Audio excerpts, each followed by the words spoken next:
What's up, everybody? Josh Bennett here with Money Masters, the channel where we help you earn more, keep more, and grow more money.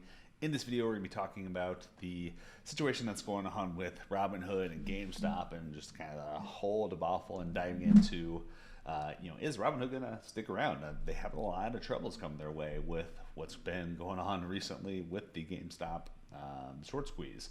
So by way of introduction to the whole situation, I recorded a video yesterday going into whether this could be the situation, could be the death of Robinhood, but we're going to dive into kind of the next series of that and why we could really see Robinhood get into some trouble. But by way of introduction, again, what we're looking at is if you haven't been paying attention to the news, so GameStop over the past couple weeks, as well as AMC and a couple other shares, have been getting propped up by a Reddit channel called Wall Street Bets. So Wall Street Bets has basically come out and purposely started to go after hedge funds that have been shorting individual positions, as aka betting against individual stocks out there that the participants in Wall Street Bets decided to rally together and then basically pump up these stock share values to essentially fight the man and fight against these hedge funds.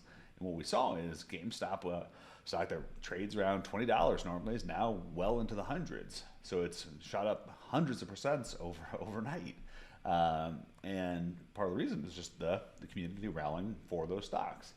But basically what happened is we saw a situation where, was it Wednesday night or Thursday morning, Robinhood essentially decided to not allow participants on Robinhood trading platform to trade in 13 different stocks that were being pumped up by Wall Street Bets.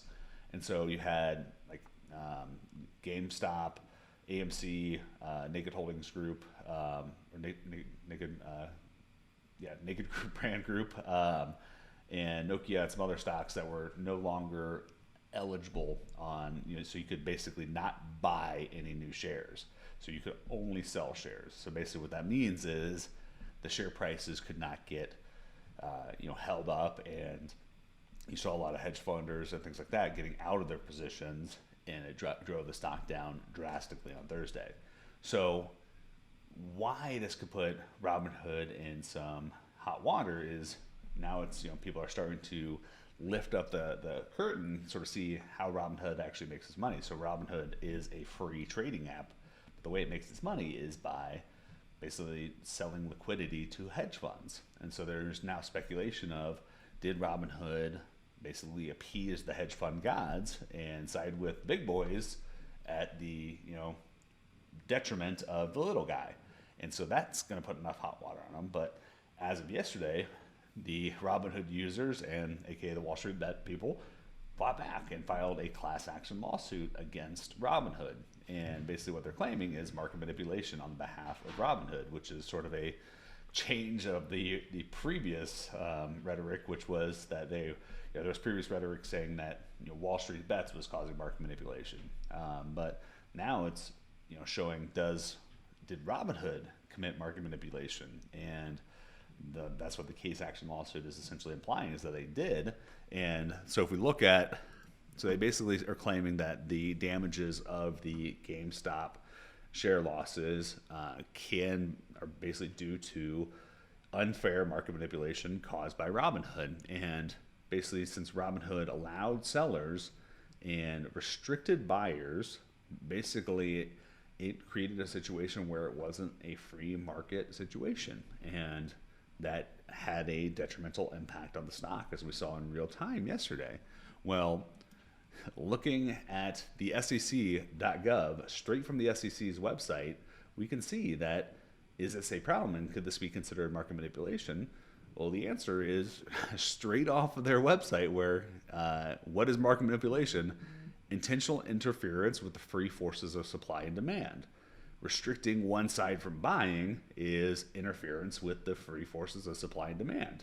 Granted, I'm not an attorney, but I would say that line alone, by their definition of what market manipulation is, puts like Robinhood. I mean, there's other companies out there that are in the same force as this, or the same group as this, like Interactive Brokers and stuff. But Robinhood's the one getting the most flack for it. But intentional interference would be they decided to make these decisions to restrict the trade flow on their site, which is intentional interference. Because as CNBC pointed out, that basically it's not Robinhood's place, because the New York Stock Exchange didn't. If New York Stock Exchange was worried about the volatility, the New York Stock Exchange would have paused the stock or prevented trading the stock. And that's literally what their job is at the New York Stock Exchange, is to control these things, where it's not necessarily Robinhood's place to do that. So all these things kind of pointing together, like, again, I'm no attorney, but it points to a situation where Robinhood could be in some very hot water with the SEC. And this is not the first time they've been in hot water with the SEC. So and at a bare minimum, they pissed off a lot of users. So it could be in a situation where they might not survive. So just kind of very interesting. But I think this could be a situation where we could, regardless of what happens with Robinhood, this could be one of those situations where this is probably the first time in history you've seen a situation where a group of strangers on an internet platform have banded together to fight big money. And the result of that was basically big money fighting back through this Robinhood cease of trading. And this could result in one of the lawsuits of our generation in terms of how finances are handled going forward. I mean, could we see things like blockchain exchanges now going forward, where there's more transparency and it's decentralized? Who knows? It could lead to some interesting changes going forward. But I wanted to give you an update on kind of where we are with this whole GameStop situation in Robinhood. It's fascinating to watch. But yeah, that's kind of where we are, and I think it could be some big hot water for Robinhood. But hopefully you found this video valuable. Make sure you like if you did, for the YouTube algorithm. Greatly appreciate it. But until next time,